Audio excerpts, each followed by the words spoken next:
see this all the time. Write me an IT security policy. That's probably a bad prompt, right? Because it lacks context, it lacks specificity, right? A better one would be draft an IT security policy for a 50-attorney litigation-focused law firm, right? That's a much more specific thing that you're asking for, and you're going to get a much better result out of it, obviously. And then what you can do with that better result is start iterating through it, right? Maybe it gives you a result, gives you some areas of focus, and you can say, hey, focus more on privacy in the policy, and it will then change the result based on, the iterative process you go to.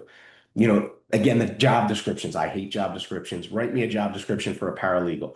That's a really general statement, right? I'm not a legal expert from what a paralegal does every day, but I would imagine there's different skill sets with paralegals, right? So write me a job description for a paralegal with experience with USPTO in the Denver area for an IP-based law firm.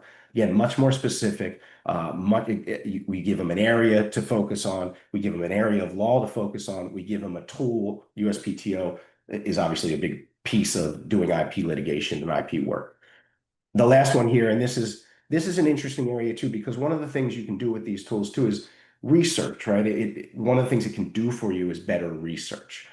So we played around with this prompt, find me law firms in New York City that do patent work.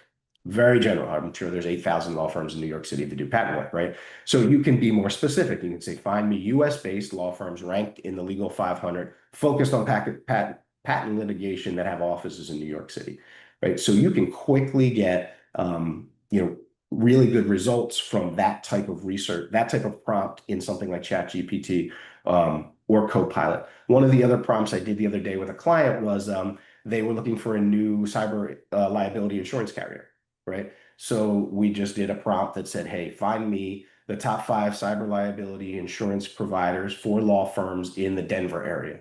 And that's more than just a Google search, right? Because then I can then iterate on that answer and say, okay, well, we can ask another question, all in the same dialogue that can get me closer to the results.